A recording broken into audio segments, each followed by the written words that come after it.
সঞ্জীবচন্দ্র চট্টোপাধ্যায়ের একটি উক্তি আছে, বন্যেরা বনে সুন্দর, শিশুরা মাত্রই করে। প্রকৃতি মানেই সুন্দর, সজীবতা এবং স্বস্তি, যার ছোঁয়া নিতে বা একটু দেখা পেতে মানুষের মন হয়ে থাকে ব্যাকুল। অন্যদিকে শহুরে জীবনে মানুষজন অভ্যস্ত থাকে তাদের বন্দি আর ইটের রাস্তায় চলাচলের জীবন নিয়ে। আসলে মানানসইতা এবং অভ্যাসের উপর নির্ভর করে জীবনের আনন্দ। সেখানে ব্যাঘাত ঘটলেই হয় বিপত্তি। ঠিক এমনটাই ঘটেছে আর্জেন্টিনার এক শহরে। শহরটি যেন হয়ে উঠেছে পাখির শহর। মানুষের চেয়ে যেন পাখির সংখ্যাই বেশি হয়ে গেছে। অনেকটা উড়ে এসে জুড়ে বসার মতো ঘটনা।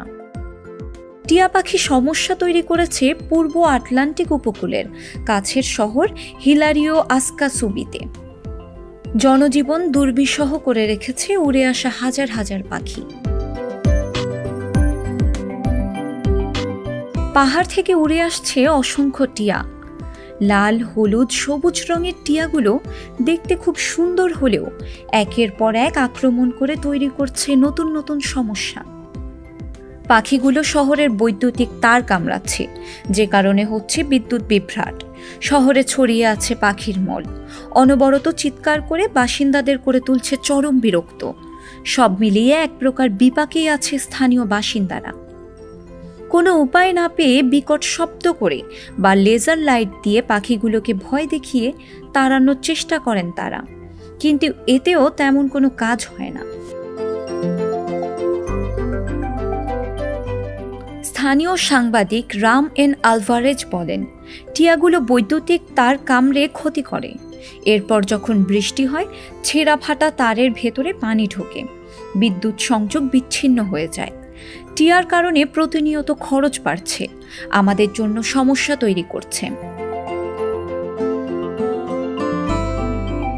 কিন্তু কেন হঠাৎ করে ঘটল এমন ঘটনা? যদিও এ নিয়ে যুক্তিসঙ্গত ব্যাখ্যা দিয়েছেন অনেকেই।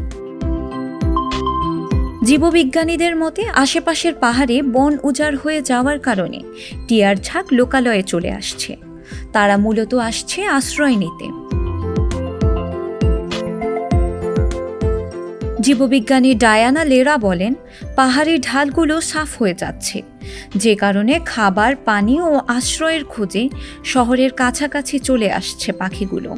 পুনরায় প্রাকৃতিক পরিবেশ ফিরিয়ে আনার কাজ শুরু করতে হবে। কিন্তু তা না হওয়া পর্যন্ত এমন সব কৌশল নিয়ে ভাবতে হবে যেন শহরগুলোতে সম্ভাব্য সবচেয়ে সৌহার্দ্যপূর্ণভাবে পাখি ও মানুষ একসঙ্গে মিলেমিশে বসবাস করতে পারে।